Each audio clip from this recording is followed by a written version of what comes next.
Bonjour à tous les deux, bienvenue. J'ai presque envie de dire, ça y est, on y est, Fabrice. Enfin. Ah, j'ai pas de micro. Si, il est juste à côté. Enfin. Moi, je parlais sans micro. Ce moment tant attendu. On y est. On y est. Attendu par nous deux. Par vous deux. Notre bébé Notre bébé, ouais, est né. Il est là, on l'a entre les mains. Alors, on va commencer tout simplement par un exercice, celui de vous présenter. J'ai envie de vous me parliez de vos missions. Sophie, on vous qualifie comme la première dame du réemploi, Madame du réemploi, mais aussi une défricheuse. Qu'est-ce que ça signifie exactement ?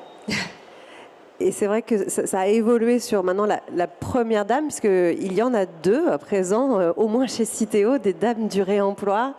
Qu'est-ce que ça veut dire ? Ça veut dire que, alors, quand j'ai rejoint l'équipe de Citeo en 2017, le sujet n'était pas nécessairement encore dans la pile des nombreux sujets que l'on adresse. Ça a vite évolué, puisque c'est en 2019 qu'on a commencé à défricher le sujet chez Citeo. Le sujet avait déjà une certaine réalité opérationnelle, mais c'était le moment où on a voulu se saisir de cette nouvelle solution pour les emballages. Et ça a commencé par connaître les acteurs qui pratiquaient déjà le réemploi dans les différents territoires. Ça a commencé aussi par définir quel rôle on voulait jouer pour accompagner son développement. Et tout ça s'est accéléré vraiment drastiquement, je dirais, depuis l'année 2020, l'année Covid, qu'on connaît comme ça aussi. Aujourd'hui, c'est une équipe de 25 personnes qui travaillent sur le sujet, avec donc 2 directrices. Moi, je suis plutôt sur la partie développement pour adresser les sujets qui concernent les metteurs en marché et lever les freins des industriels pour adopter cette solution. Et puis, Anna Fernandez, elle est sur plutôt l'aspect dispositif opérationnel, comment on déploie les solutions industrielles pour faire du réemploi une réalité. Merci Sophie. Alors Fabrice, expert en design, mais pas que. Pas que, peut-être. Mais oui, le réemploi. Donc le réemploi, on en parlait. Moi, j'en parle depuis longtemps, sauf que j'en faisais pas. Moi, je viens du siècle dernier dans l'emballage, donc du siècle de l'emballage à usage unique. Et Dieu sait que j'en ai commis des emballages à usage unique. Et puis, mon premier livre, Éco-design, chemin vertueux, publié en 2004, parlait déjà de réduire, réutiliser, recycler. On parlait de réutiliser, on ne parlait pas encore de réemploi. Donc le réemploi est arrivé. Le réemploi, j'en ai parlé dès les premiers... même à l'emballage à l'aube de sa révolution, en poussant au réemploi en 2018, je vous montrerai. Et puis, Citeo, j'ai collaboré avec Citeo pour créer. Puis nous avons grandi ensemble parce que au départ, Sophie parle au départ, on n'y connaissait pas grand-chose. C'est-à-dire, on savait le réemploi théoriquement, réemployé, on parlait de consignes, théoriquement on sait ce que c'est, mais... il y a tout à construire. Il y avait tout à construire. Il y a des acteurs dans la salle qui ont construit aussi. On avait tout à faire. On a grandi ensemble. Nous partîmes à 2 ou 3. Tu parles de 25 personnes aujourd'hui, des gens qui ont grandi, qui ont appris. On apprend en marchant. On en est là. Alors, pourquoi vous avez décidé tous les deux d'écrire ce manifeste du réemploi ? Alors...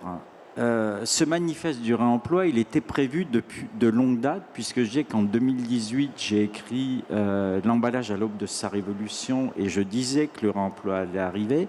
Et depuis 2018, je monte cette timeline. Elle n'a pas changé. Elle est là. Et elle disait qu'en 2020, on était dans la première période, l'emballage, l'expérimentation des nouveaux modèles, où déjà on parlait du réemploi, mais de manière un petit peu théorique. On a vu aussi des choses apparaître dès l'expérimentation en 2022, à la sortie de l'expérimentation. Et depuis 2018, je le dis, je l'ai pas, voilà, Et il se trouve que c'est ça, que l'installation du réemploi, la véritable installation du réemploi, elle est démarrée en 2025. Et vous allez voir que finalement, alors je ne suis pas le Nostradamus de l'emballage, mais finalement, c'est exactement ce qui va se passer, puisqu'on est dans ce timing, même si beaucoup de choses se sont faites là, mais vraiment le véritable lancement, fort lancement à l'échelle, même si c'est de plusieurs régions, mais à l'échelle nationale, on y arrive. Voilà, vous voyez qu'après, il y aura 2030, il y aura 2035, ce qui veut dire que je vais être assez cool pendant 5 ans maintenant, parce qu'il n'y a plus de livres. Et je suis très heureux d'avoir écrit ce livre avec Sophie, parce qu'effectivement, Sophie, je l'ai vue grandir, je l'ai vue monter en compétences. Et aujourd'hui, s'il y a une personne qui connaît en fait l'ensemble, vraiment bien l'ensemble du cycle, eh ben, c'est notre première dame du réemploi, Sophie. Sophie, c'était le bon moment, 2024, vous me disiez, pour en parler. Il y avait un alignement justement pour une accélération et sortir vraiment cet ouvrage. Oui, c'était effectivement le bon moment. On pourrait argumenter que ce moment aurait pu venir un peu plus tôt. Le fait est que lorsque la matière est encore en constitution, c'est beaucoup plus difficile d'inscrire des choses de manière pérenne dans un livre. 2024, on est vraiment à un cap. 2024, année de passage à l'acte, comme aime le dire Jean Ordin, qui a signé la préface. On va en reparler. C'est vraiment l'année où le sujet ne doit plus être un sujet marginal ou un sujet de niche, un sujet d'expert. On rentre dans l'ère des 3 R. Et maintenant, il faut vraiment que tout l'écosystème de l'emballage puisse comprendre et puisse saisir l'ensemble de ces R. La réduction, c'est un mot qu'on utilise toujours et on n'a pas beaucoup de mal à se le représenter. Le recyclage, ça fait 30 ans qu'on en parle et je pense que maintenant les gens se sont saisis du sujet. Il y avait un R qui était un peu orphelin et c'était vraiment important d'apporter cet ouvrage qui permet d'asseoir un socle de connaissances qui peut être jugé comme généraliste pour les experts, mais qui est quand même très exhaustif et qui permet de balayer l'ensemble des aspects, mais on va en discuter. Alors même si ce livre est assez complet, on va le dérouler un petit peu pour le présenter. Sophie et moi ne prétendons pas asséner des vérités dans le livre. On essayait d'être assez factuel, de présenter ce qu'était le réemploi aujourd'hui, pourquoi en réemployer, et d'expliquer un petit peu comment les choses allaient se passer. Donc effectivement, la première question... La première question, c'est pourquoi le réemploi est indispensable aujourd'hui, surtout comment on l'applique, dans quelles conditions, et quelles sont les analyses, je dirais, préalables pour y parvenir. Pourquoi le réemploi? Puisque en fait, il y a plusieurs raisons, mais la principale raison, c'est dans la hiérarchie du traitement de nos déchets. En fait, le pire du pire, c'est l'enfouissement, et il y en a encore. Il y a encore beaucoup d'enfouissement en France. La deuxième, je dirais mieux que l'enfouissement, ça va être de valoriser énergétiquement, c'est-à-dire brûler. Comme dans mon site homme, on a un incinérateur, mais ça déchaîne beaucoup de passion parce qu'on voit des fumées qui sortent des cheminées, et c'est pas la meilleure. Évidemment, ce dans quoi nous sommes lancés depuis 92, arrive le recyclage, mais quand même le réemploi est au-dessus du recyclage dans ce traitement des déchets, puisqu'en fait, il retarde le traitement du déchet et fait que l'emballage qui est à usage unique devient à usage multiple, va servir plusieurs fois. Et là, ça va être intéressant au niveau environnemental. Et puis arrive, bien sûr, au-dessus de tout ça, enfin le renoncement, c'est-à-dire la vraie question de est-ce que l'emballage, ou en tout cas la manière dont on utilise l'emballage est toujours raisonnable. Et là, on peut encore faire beaucoup d'efforts là-dessus. Pourquoi faire le réemploi ? Parce que d'abord, ça permet de préserver, je reviens en arrière, les ressources naturelles. On a beaucoup parlé il y a l'année dernière de pénurie verrière. Était-elle réelle ou pas réelle à cause de la guerre en Ukraine ? Aujourd'hui, avec le recul, on peut un petit peu en douter dans la mesure où on n'arrive même plus à vendre notre calcin, donc c'est qu'il doit y avoir des stocks. Mais bon, c'est un autre sujet. Mais le fait de réutiliser l'emballage, c'est préserver nos ressources naturelles. Ça contribue...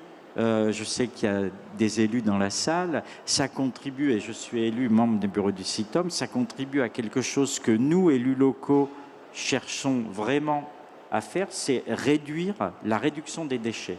C'est-à-dire que ça va retarder cette réduction de déchets, d'emballage à usage unique, même si nous savons aujourd'hui les capter, nous savons aujourd'hui les recycler, ça ne permet pas, le recyclage ne permet pas de réduire. Et nous devons cumuler recyclage, réduction des déchets. La réduction des déchets, c'est extrêmement important, ne serait-ce que pour diminuer la contribution des taxes, les taxes d'ordures ménagères. Et moins on en a à récupérer, mieux c'est. Les études qui ont été faites, et on parle, Sophie peut-être en parlera aussi tout à l'heure, des études de l'ADEME démontrent aujourd'hui, toutes les études démontrent que le réemploi sous toutes ses formes contribue à diminuer l'impact de l'emballage ou du produit emballé sur l'environnement.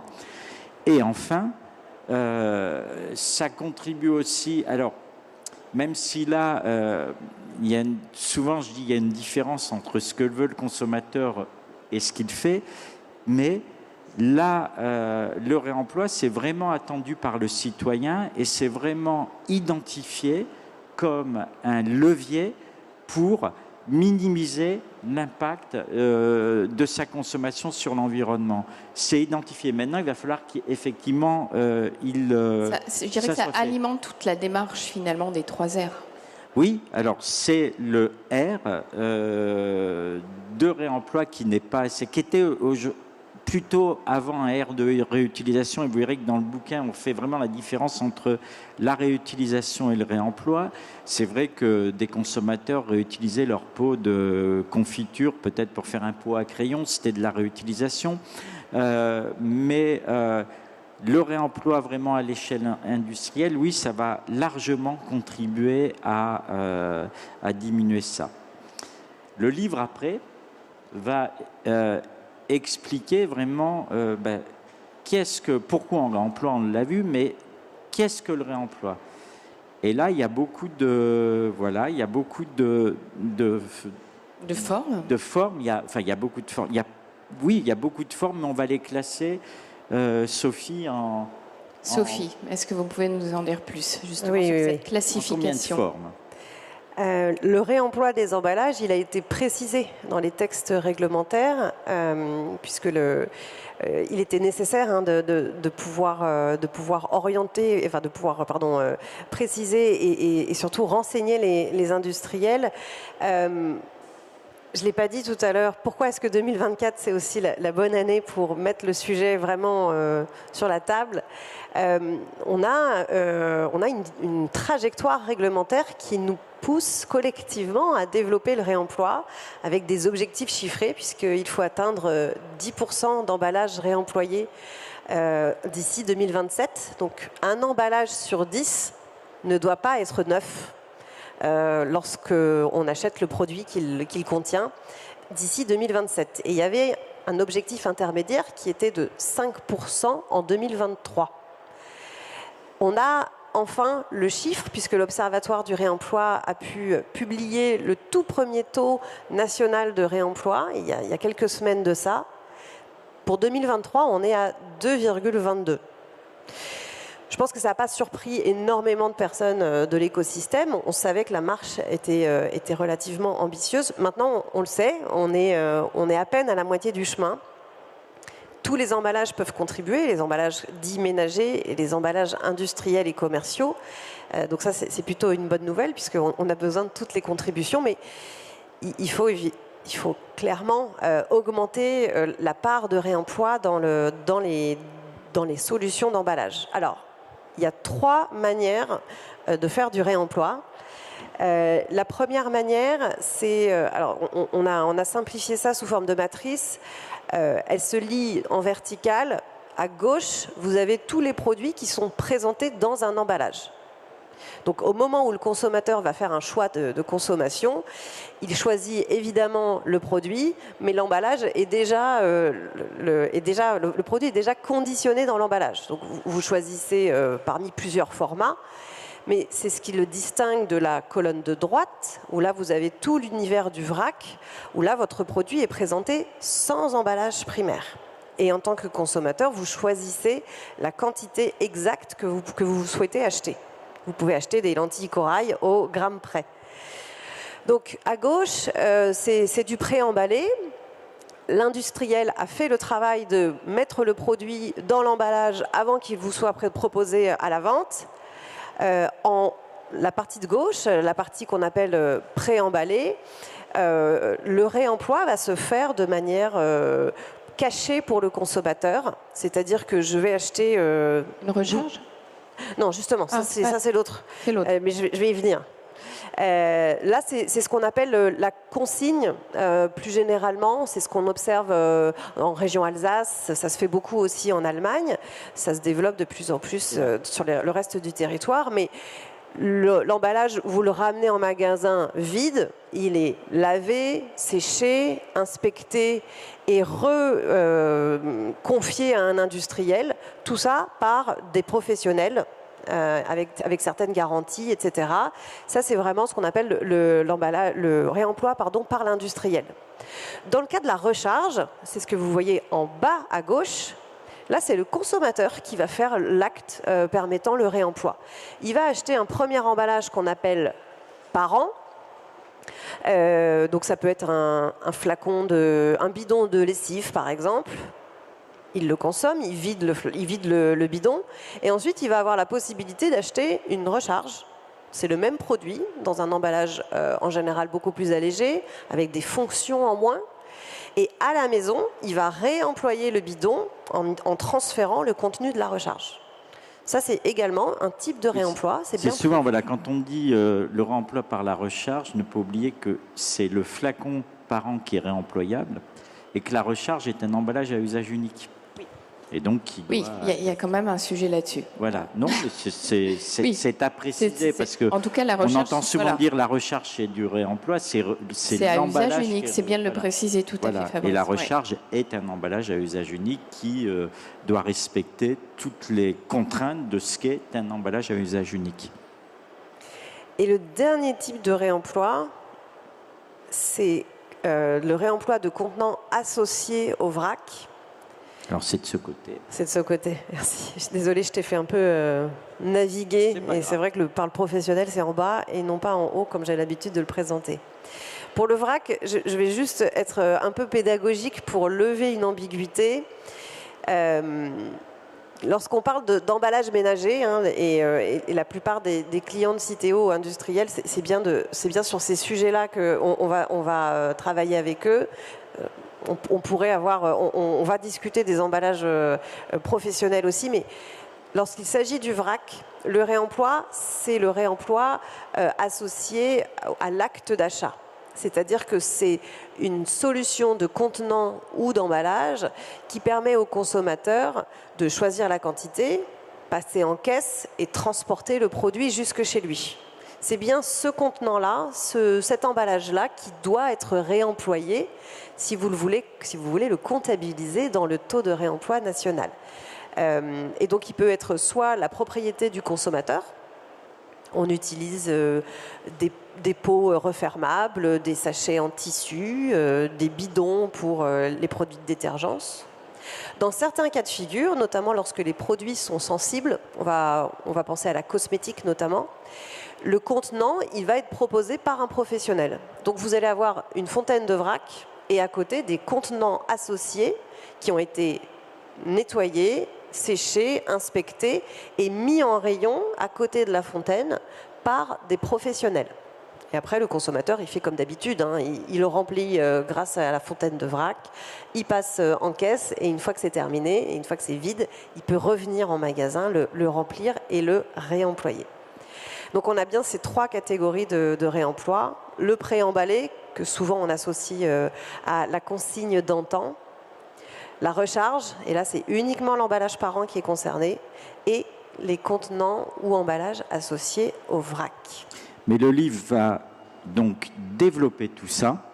Donc vous avez 3 chapitres qui vont développer donc l'emballage rechargeable par le consommateur, avec des exemples à l'appui qui vont vous expliquer quels sont tous les types de contenants et de recharge. Là, j'ai mis quelques visuels et quelques explications. Vous avez par exemple des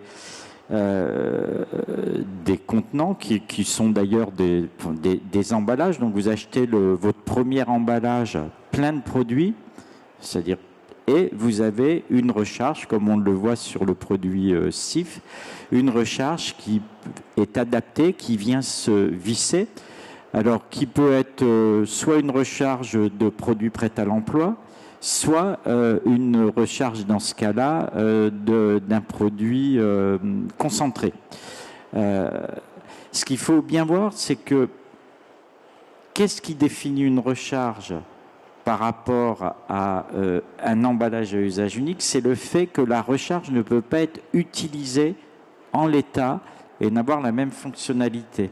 C'est-à-dire que vous avez aujourd'hui beaucoup de recharges, par exemple souples, avec un bouchon qui présente la même quantité de produits, qui se proclament recharge, mais ce ne sont pas en fait des recharges. La recharge, elle normalement ne doit pas se refermer si elle a la même quantité de produits que l'emballage par an qu'elle est censée recharger. Par exemple, une recharge comme celle de Skip, une fois qu'on l'a ouverte, elle est ouverte. Elle a cette particularité aussi, celle de Skip, d'être concentrée. Moi, je dis souvent que le consommateur qui fait les gestes de recharge, aller rajouter de l'eau et secouer pour finir de compléter, enfin de formuler son produit, c'est pas si compliqué que ça. Parce qu'il ne faut pas oublier que la plupart des emballages des produits à recharger, c'est 99,9% d'eau et 0,1% de Il y avait le poids formule. dont tu parlais aussi cette semaine. Tu as beaucoup parlé aussi du poids quelque part. Oui, ça fait moins de poids. Il y a tout un intérêt, si vous voulez, dans la recharge, à avoir de la recharge diluée, comme de la recharge concentrée, comme on voit qui peut être en poudre ou en pastille. Vous avez aussi d'autres types de recharge, comme la cupule et d'autres. Il y a des rouges à lèvres, on montre beaucoup des choses dans le livre, c'est-à-dire d'avoir un emballage par an qui est extrêmement cossu, qui est assez qualitatif, et vous venez avoir un emballage rechargeable qui se met à l'intérieur, qui est lui beaucoup plus frugal, beaucoup plus léger, donc comme on l'a sur des crèmes, on le voit sur de plus en plus de produits. Donc la recharge est comptabilisée comme étant du réemploi. Vous avez aussi, donc Sophie en parlait, l'emballage réemployable pour le vrac. Et là, on voit qu'il y a deux grandes familles dans le vrac. Vous avez ce qu'on appelle les contenants. Les contenants peuvent être des emballages, c'est-à-dire que vous avez dans certains magasins des emballages qui sont finalement des emballages à usage unique vides, mais qui peuvent aussi être des fois vendus pleins au premier usage et que vous allez pouvoir nettoyer chez vous, ramener et les remplir.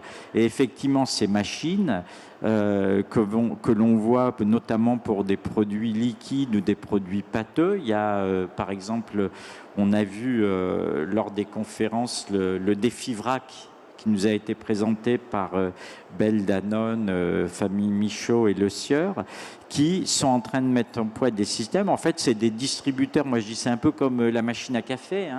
où vous mettez la quantité de ce que vous voulez, un peu plus de sucre, un peu moins, et puis ça vous remplit votre emballage à votre contenance. Ça pose des problèmes hein, et des problématiques de sécurité, de conservation, mais ce sont des éléments du vrac. Le gros sujet, et le gros sujet qui nous occupe, parce que c'est celui qui va nous faire passer à l'échelle et c'est celui qui va permettre de réduire de manière très sensible nos déchets, c'est vraiment le réemploi par l'industriel. Et là, c'est la partie... Alors, il y a quand même un enjeu par rapport à tout ça. Il y a énormément d'enjeux. C'est-à-dire que la chaîne de valeur, que ce soit la production, la distribution, elle ne permet pas d'avoir des solutions de généralisation de réemploi. Pourquoi est-ce que ces solutions elles ne suffisent pas à ce que ça se développe 2023, c'est 2,2% de taux de réemploi, en lien justement avec cette législation. Alors, si ça te convient, Claire, on va revenir sur les enjeux. Je voudrais juste préciser, et comme l'a fait Fabrice sur les 2 premiers types de réemploi, donner quelques illustrations pour dire que c'est déjà une réalité. Hein. Tu le disais, Fabrice, c'est là où se concentrent les enjeux. On a organisé le livre pour monter en puissance et en fait, les solutions, elles sont de plus en plus révolutionnaires. Sur le système de recharge, on n'a pas beaucoup à modifier la chaîne de valeur actuelle. Ça soulève beaucoup de questions hein, sur la mise en valeur en magasin et le fait de pouvoir repérer facilement par le consommateur des emballages de recharge qui sont plus petits et moins visibles. Sur le vrac, on commence déjà à saisir à quel point ça va modifier les points de vente et cette relation à la consommation. C'est le consommateur qui se sert lui-même et qui va choisir sa quantité. Sur le réemploi organisé par le professionnel, on ne dirait pas comme ça ne se voit pas. Là, on vous a mis l'exemple d'un linéaire de boissons en Alsace. On dirait un rayon habituel. Hein. Il y a plein de bouteilles, il y a des offres de produits différentes. C'est une véritable révolution derrière. Et on va du coup revenir sur... La révolution d'emballage, elle est là. Elle est vraiment, on est au cœur. Elle est vraiment là. On est au milieu.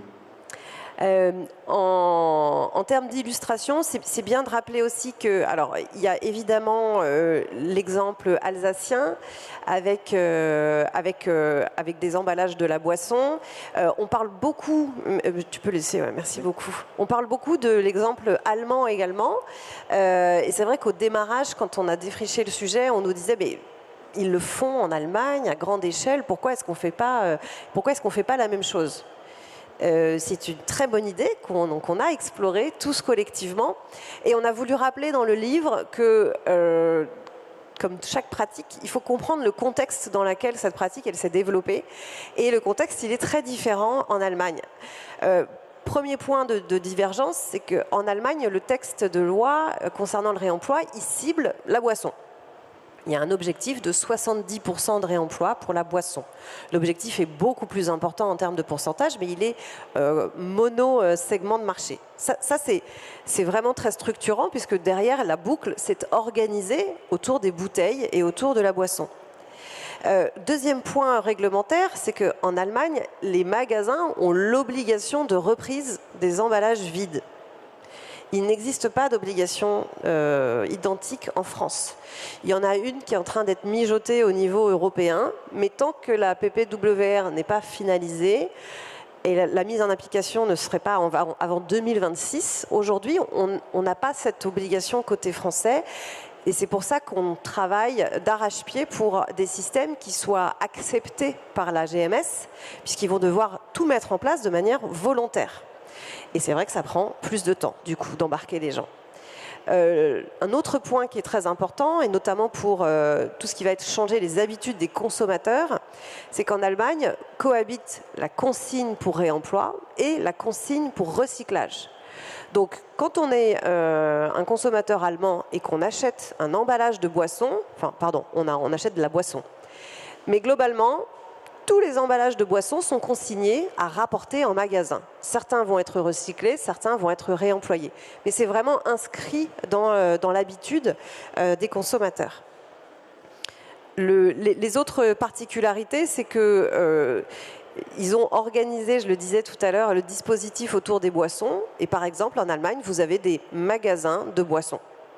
Ça ne vend que des boissons et vous pouvez venir souvent en voiture pour pouvoir acheter les boissons par caisse entière. Et c'est l'occasion de ramener tous les vides au même endroit et au même moment. Donc on voit bien que ça a structuré en fait toute la chaîne de valeur et la consommation. Le marché des eaux minérales est très différent en Allemagne que par rapport à la France. Et les produits ne sont pas du tout présentés sur les mêmes catégories de prix. Ça aussi, c'est un point qui est très important pour expliquer que le système n'est pas transposable.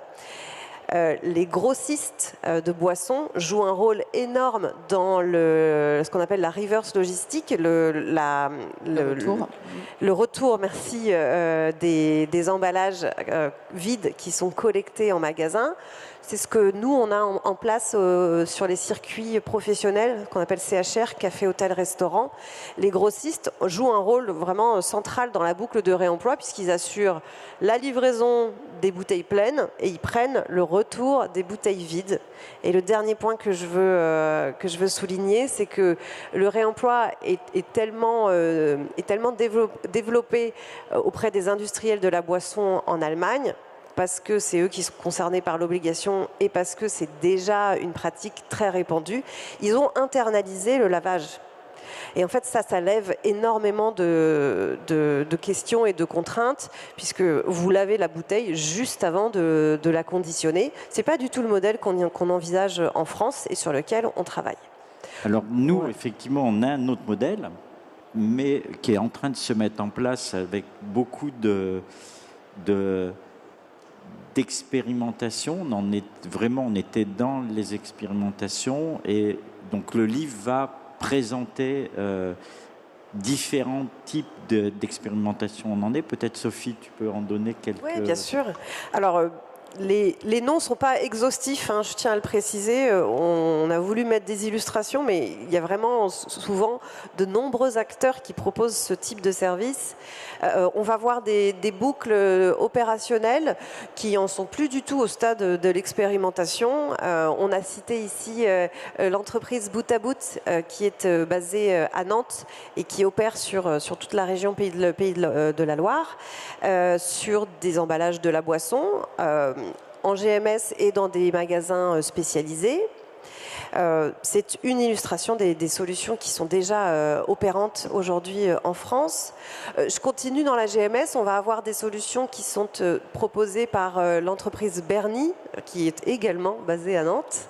Vous voyez cette barquette en inox qui permet de trouver une alternative pour toutes les barquettes de tout ce qui est frais, préemballé, préparé en magasin.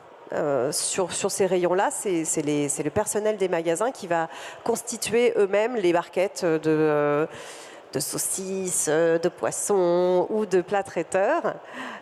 Et dans les deux cas, vous avez un acteur qui permet d'accompagner les metteurs en marché sur le choix de la bouteille, le choix de l'étiquette, le magasin sur comment je communique et comment je présente la solution au consommateur, comment j'explique le montant de la consigne et comment est-ce qu'il va être remboursé.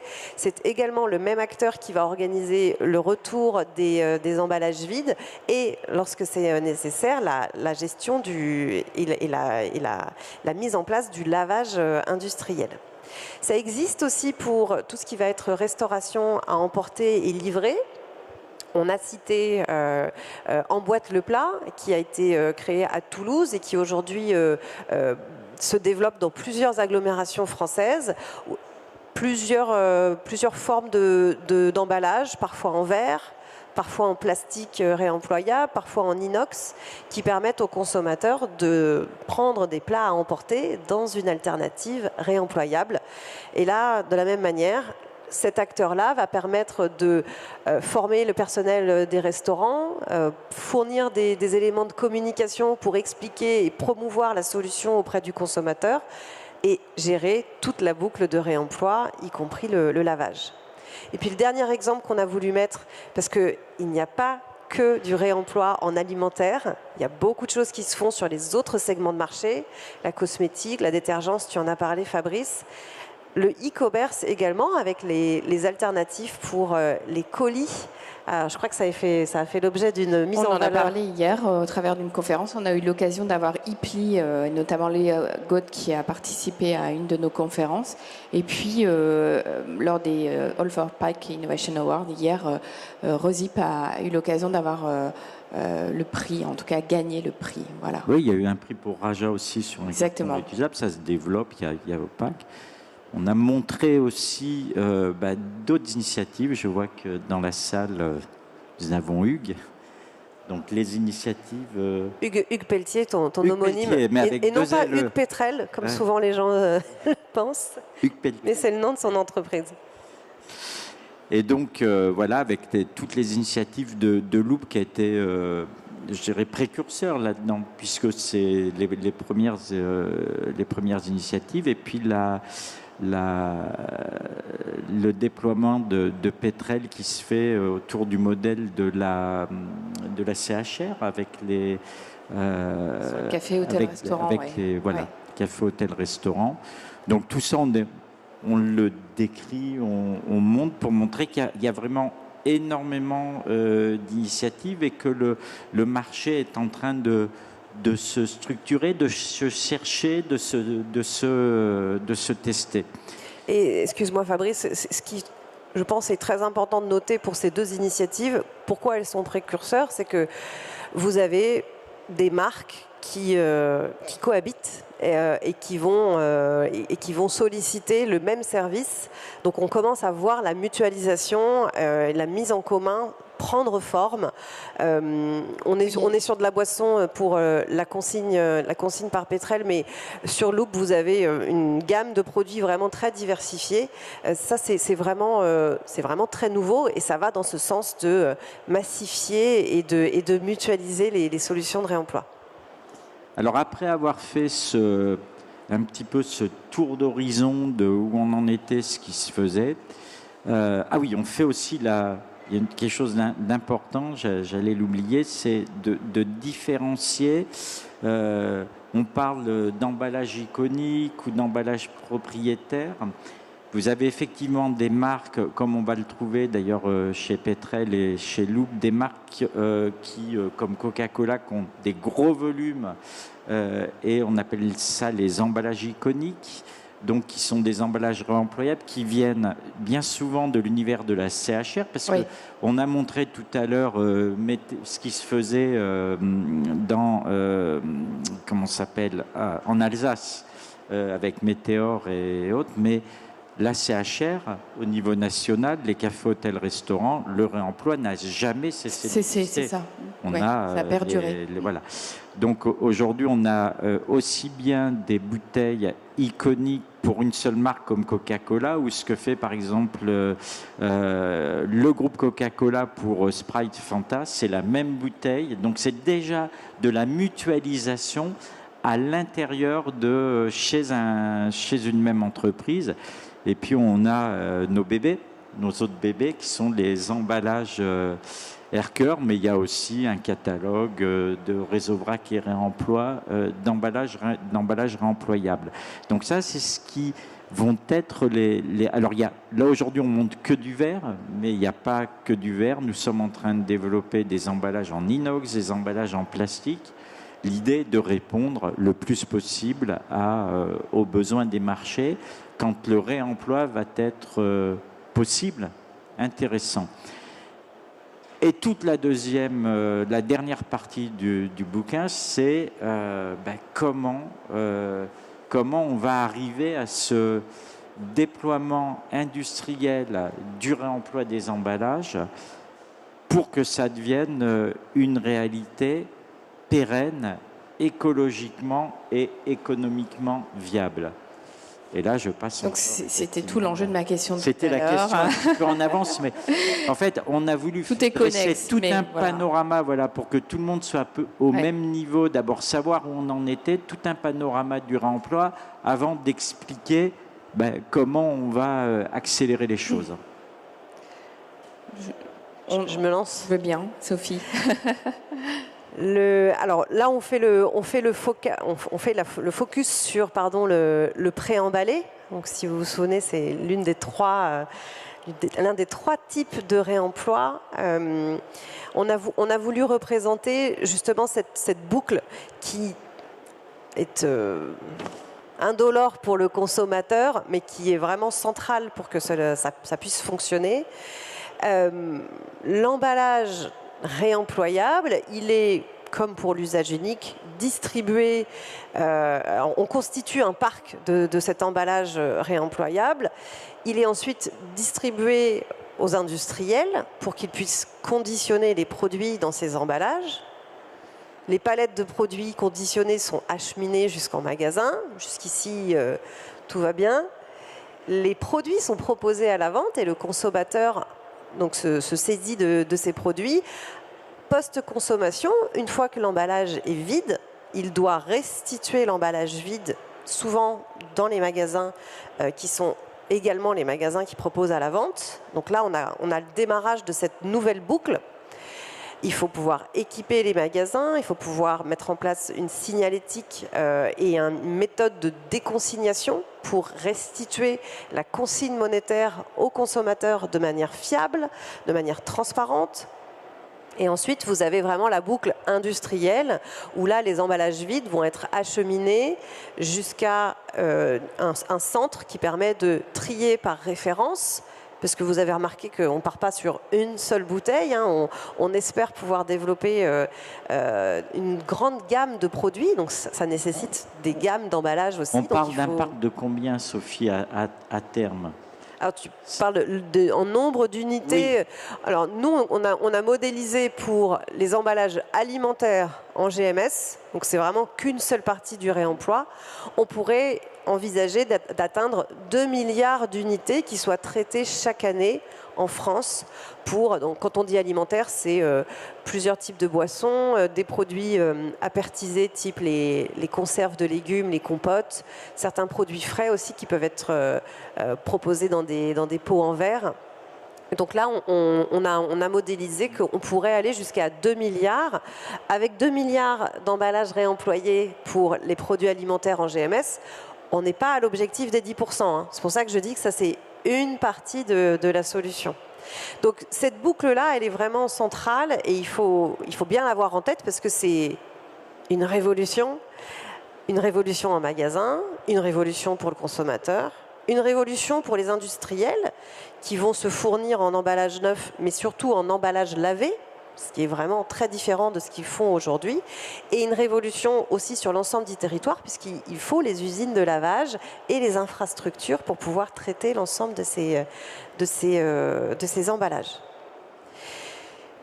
Mais le traitement de l'emballage proprement dit, puisqu'on est au salon All for Pack emballage, et tout le travail qui a été fait justement avec Citeo sur les standards, et de faire qu'un emballage réemployable, pour l'industriel, le recevoir, l'assurance de qualité de son emballage et le faire passer le commander, le faire passer sur les lignes, en fait, c'est le même job pour lui que ce qu'il fait avec l'usage unique. C'est-à-dire que la facilité de l'industrialisation, la machinabilité, le remplissage, c'est le même travail. Il n'y a pas de changement et c'est une des conditions sine qua non pour que le prix ne flambe pas. Après, pour que le prix ne flambe pas au démarrage, il y a quand même pas mal de travail et d'aide. Et c'est là que Sophie va nous parler de la démarche reuse, et on parle bien de la démarche reuse. Oui, parce que dans cette dernière partie du livre, on vous explique en fait pourquoi ça ne va pas plus vite. Parce que souvent, on nous interpelle et on nous demande mais pourquoi ça ne va pas plus vite. Parce que c'est une révolution. Parce que c'est et la révolution, elle n'a pas été très rapide. Elle ne se fait pas en un jour. Voilà. Vous avez vu la timeline. C'est une révolution puisqu'il faut des emballages qui soient conçus pour le réemploi. On y travaille d'arrache-pied et le design est mené de main de maître par Fabrice. C'est une révolution puisqu'il faut soutenir économiquement cette transition pour les industriels, pour les distributeurs et pour que ce ne soit pas aux consommateurs de payer le prix de cette transition. C'est une révolution puisqu'il faut structurer les chaînes de valeur autour de cette pratique. Donc on va beaucoup parler de fiabilité des opérations de réemploi, d'interopérabilité aussi. C'est pas vraiment envisageable que j'achète un produit et je sois obligée de ramener l'emballage vide dans le même magasin. C'est pas comme ça qu'on est organisé collectivement. C'est une révolution aussi puisqu'il va falloir mettre en place des règles et des obligations pour l'ensemble des acteurs. Je vais prendre une illustration assez provocatrice, mais provocante, pardon, mais provocatrice. Mais c'est bien, c'est pour ancrer l'idée. Si la règle, c'est d'utiliser cette bouteille que vous voyez devant, la bouteille Erker, pour des produits alimentaires, si vous avez un consommateur qui joue pas le jeu et qui le remplit d'hydrocarbures, par exemple, il faut prévoir ça en fait dans la gouvernance globale de la boucle. C'est pas envisageable qu'il puisse y avoir des trous dans la raquette ou des mésusages, comme on les appelle, qui impactent l'ensemble de l'écosystème. Donc vraiment des règles et des obligations très précises. Et puis c'est une révolution parce que tout ça, ça a un coût. Il faut pouvoir financer cette boucle de réemploi. Et puis la dernière révolution, c'est qu'il faut embarquer le consommateur.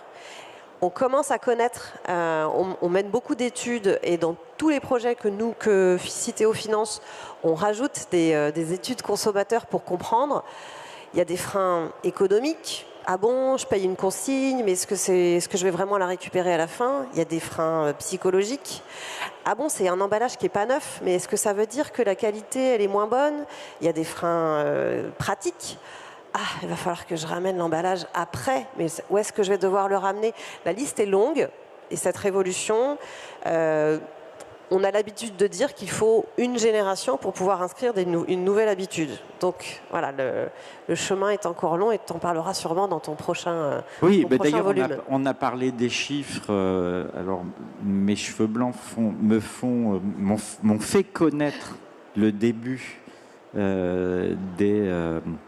des co-emballages, enfin le début du recyclage, hein, puisque j'ai commencé à commettre des emballages en 1983, ça me rajeunit pas. Donc une dizaine d'années après, on était, je vous rassure, enfin c'est pas pour vous rassurer, mais entre les objectifs, monsieur le député, de la loi et de Brice Lalonde à l'époque qui avait mis et la réalité, on était aussi à des années-lumière. Mais c'est bien de fixer des objectifs hauts. Comme je dis toujours, vaut mieux rêver d'avoir un château pour avoir une bonne petite villa. Voilà. Mais bon, ça met du temps. C'est une révolution industrielle. C'est un véritable sujet qui va mettre un petit peu de temps. Mais on y va et il n'y aura pas de retour en arrière. Oui. Alors, avant de prendre vos questions, juste... Oui, parce que du coup, j'ai parlé de toutes ces révolutions. La démarche Reuse, c'est d'adresser toutes ces révolutions pour les produits alimentaires en GMS. Tu as donné des chiffres, je vais faire pareil. C'est une démarche qui a démarré en 2022. Il y a eu plus de 60 contributions d'industriels, distributeurs, opérateurs pour dessiner les contours d'un modèle opérationnel qui pourrait être déployé sur l'ensemble du territoire. On a organisé déjà 5 Reuse Days qui permettent de partager l'avancée de cette démarche avec 500 participants à chaque édition. Et en mai 2025, on passe de la théorie à la pratique en déployant ce dispositif sur une activation dans 4 régions françaises, Pays de la Loire, Bretagne, Normandie et Hauts-de-France. Très actif en tout cas, bravo. Est-ce que vous avez des questions à poser à nos deux intervenants, nos deux experts, on peut le dire, sur ce sujet? Sachant, Fabrice, qu'il y a une petite dédicace qui est prévue. Alors oui, effectivement, nous allons, comme il y a une autre conférence, moi j'invite les personnes qui veulent avoir le livre, acheter le livre et se le faire dédicacer par Sophie et moi. On est à quelques mètres en sortant. Il y a là sur l'allée, vous suivez la ligne bleue, elle n'est pas violette comme le livre, et juste derrière Stratus, il y a notre espace. Voilà. Pas de questions? Et je vous invite à lire, et d'ailleurs même les autres si vous le voulez. Bon, apparemment, tout a été très clair. En tout cas, vous pouvez poursuivre les échanges en dehors de la scène. Du coup, j'en profite juste pour vous dire que la révolution, elle commence aussi le 17 novembre. À 20h46, je crois, vous allez avoir la toute première campagne nationale médiatique, donc sur les chaînes de télévision françaises, pour promouvoir les alternatives à l'usage unique. C'est la première campagne. C'est une vraie belle révolution. Voilà, où vraiment on va remettre en avant les 3 types de réemploi: la recharge, le vrac et le préemballé. Et il y a la meilleure chanson du monde qui accompagne cette campagne. Je ne vous en dis pas plus. Bon, on a hâte de voir ça. Ouais. La date ? Le 17 novembre sur toutes les chaînes. Donc c'est TF1, France 3, M6 et peut-être une 4e que j'oublie. Et c'est entre 20h30 et 20h50. Allez, voilà. On sera devant nos chaînes. Merci beaucoup à tous les deux. Merci. On peut les applaudir. Merci beaucoup.